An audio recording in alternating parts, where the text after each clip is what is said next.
بسم اللہ الرحمن الرحیم۔ حضرات السلام علیکم۔ ہماری زندگی میں بہت سے ایسے واقعات، بہت سے ایسے لمحے آتے ہیں کہ جب ہمیں کسی دوسرے کی ضرورت پڑتی ہے کیونکہ ہم معاشرے میں رہتے ہیں،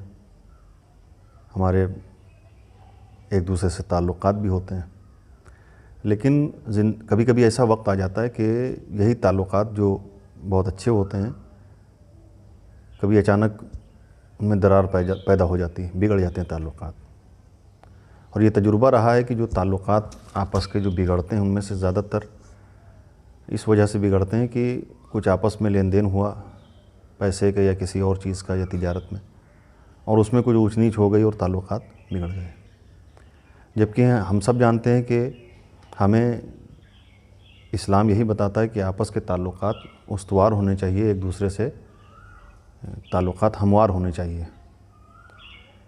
لیکن ہماری کاہلی کی وجہ سے تعلقات اکثر بگڑ جاتے ہیں، اور ان میں تعلقات بگڑنے میں سب سے زیادہ وجہ بنتا ہے جو ہوتی ہے وہ ہمارا آپس کا ایک دوسرے سے لین دین، تجارت، قرض وغیرہ۔ تو ہم کیا ایسا کریں کہ اس بات کی نوبت نہ آئے کہ اس وجہ سے ہمارے آپسی تعلقات میں درار پیدا ہو، آپسی تعلقات بگڑ جائیں۔ ضرورت پڑتی ہے کبھی انسان کو، تو آج ہم شروع کرتے ہیں کہ قرض سے شروع کریں، کیونکہ یہ سب کی زندگی کا ایک حصہ رہا ہے اور ضرورت پڑتی ہے انسان کو کبھی قرض لینے کی یا دینے کی۔ پہلی بات تو یہ کہ انسان کوشش کرے کہ کسی سے قرض نہ لینا پڑے۔ اب جب لینا پڑ ہی گیا تو پھر کیا کریں، اور جو قرض دے رہا ہے اس کے لیے کیا ہے؟ تو قرض دینے والے کے لیے حضرت صلی اللہ علیہ وآلہ وسلم فرماتے ہیں کہ جو شخص اپنے مسلمان بھائی کو قرض دے اس کے مال میں برکت ہوتی ہے، اور ملائکہ اس پر خدا کی رحمت برساتے ہیں، اور اگر وہ مقروض سے نرمی برتے یعنی قرض وصول کرنے میں تو بغیر حساب کے اور تیزی سے پل صراط پر سے گزر جائے گا، اور اگر کسی شخص سے اس کا مسلمان بھائی قرض مانگے اور وہ نہ دے تو بہشت اس پر حرام ہو جاتی ہے۔ یہ قرض دینے والے کے لیے کہ اگر کوئی انسان آیا، ہم صاحب حیثیت ہیں، کوئی ہمارے پاس آیا، کوئی مومن، وہ اللہ کا بندہ آیا، اس نے قرض مانگا، ہمارے پاس پیسہ بہت ہے اور ضرورت سے زیادہ ہے، لیکن پھر بھی ہم نے اسے ٹال دیا، جبکہ ہم جانتے ہیں کہ اس کو ضرورت ہے، اس وقت پریشان ہے، ہمیں دینا چاہیے، لیکن ہم نے اسے ٹال دیا، تو اس کے لیے یہ کہ اس پر بہشت حرام ہو جاتی ہے۔ یعنی اگر کوئی آپ کے پاس آیا ہے اور آپ کے پاس ہے تو ضرور دیجیے، اور اس کو واپس لینے میں، اسے وصول کرنے میں نرمی برتی جائے، تو یہ سب برکت کا سبب ہے اور آخرت میں اس کا اجر و ثواب بھی ہے۔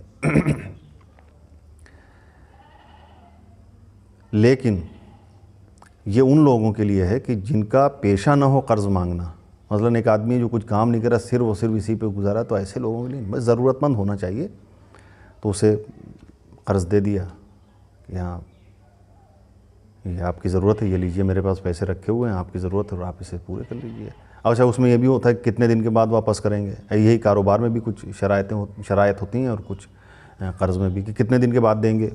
کب دیں گے، تھوڑا تھوڑا کر کے واپس کرنا ہے یا ایک مشت واپس کر دینا ہے، یہ ساری چیزیں ہوتی ہیں اس میں۔ اب ہوتا کیا ہے کہ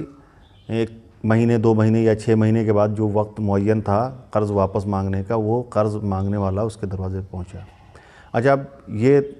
تھوڑی دیر کے لیے یہ مان لیں کہ جس نے قرض لیا تھا وہ بھول گیا، حقیقتاً بھول گیا، اسے یاد نہیں کہ ہم نے مثلاً 1000 لیا تھا یا 800 لیا تھا۔ اب اس میں بات خراب ہوگی، دینے والا کہہ رہا ہے کہ ہم نے 1000 دیا تھا اور لینے والا کہہ رہا ہے ہم نے 800 دیا تھا۔ وہ جان بوجھ کے ایسا نہیں کر رہا، وہ بھول گیا مثلاً۔ تو اس کا فیصلہ کیسے ہوگا، کون کرے گا؟ بھائی جب کسی کے سامنے اگر یہ لین دین ہوئی ہوگی تو فیصلہ آسان ہو جائے گا، بھائی فلاں کے سامنے تھا، بلائیے آپ اس کو، یا کہیں اگر کچھ لکھا ہوگا، کچھ سائن ہوگا، دستخط ہوگی تو آسان ہو جائے گا معاملہ۔ یہ سب ہم کرتے نہیں ہیں۔ ایک صورت تو دیکھیں یہ ہے کہ ہم نے کوئی ہمارے پاس آیا اور ہمارے پاس اتنا تھا کہ ہم اسے دے دیں گے تو ہمیں کوئی پریشانی نہیں ہوگی، ہم نے اسے دے دیا، اور اس نیت کے ساتھ دیا کہ اگر یہ واپس کرے گا تو ٹھیک ہے، اور نہیں واپس کرے گا تو کوئی مسئلہ نہیں ہے، ہم نے دے دیا اپنے بھائی کو اور اس کی مدد ہو گئی، تو کوئی مسئلہ نہیں ہے کہ آپ کو اس کو مانگنے نہیں جانا ہے اس کے دروازے پر۔ لیکن اگر یہ ارادہ ہے کہ اسے واپس بھی لینا ہے تب تو پھر ضروری ہے کہ کچھ چیزیں ہو جائیں، ورنہ آپ 1 مہینے 2 مہینے کے بعد 6 مہینے کے بعد پہنچے اور اس سے کہا کہ بھائی جو پیسے لیے تھے واپس کیجیے، آپ نے ہم سے مثلاً 10,000 روپے لیے تھے واپس کیجیے، اس نے کہا کب دیے تھے آپ نے، مثلاً حقیقت میں اگر بھول گیا یا جان بوجھ کے انکار کر دیا تو ایک تو آپ نے پیسے دیے ہوئے ہیں، دوسری یہ کہ لوگوں کے سامنے آپ کو جھوٹ کی تہمت لگ رہی ہے. جو پیسے دیے تھے وہ تو گئے، ساتھ میں 10-20 لوگ جو سنیں گے وہ کہیں گے یہ کون سی بات ہے کہ آپ نے مثلاً دیے تھے 1,000 اور مانگ رہے ہیں 2,000، دیے تھے 1,000 مانگ رہے ہیں 1,200. تو ان سب چیزوں سے بچنے کے لیے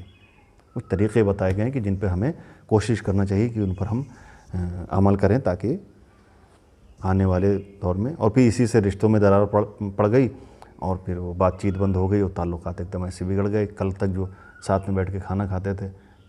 گھنٹوں ملاقات ہوتی تھی اور روز ملاقات ہوتی تھی، آج پھر یہی لین دین نے اتنا اثر کیا. اچھا اس میں غلطی کس کی ہے؟ کہ غلطی سیدھی ہماری اپنی ہے کہ ہم نے وہ طریقے جو ہمیں دین اسلام میں بتائے گئے، جو سکھائے گئے، ان پہ ہم نے عمل نہیں کیا، جس کا نتیجہ یہ ہو رہا ہے کہ آج ہم تو کوشش کریں کہ ان طریقوں پر عمل کریں. انشاءاللہ اگلے ویڈیوز میں وہ چیزیں آپ کے سامنے بیان کی جائیں گی. آج کے لیے اتنا. اگلے ویڈیوز میں انشاءاللہ ان طریقوں پر اور وہ جو ایک سسٹم بتایا گیا ہے اس پہ ہم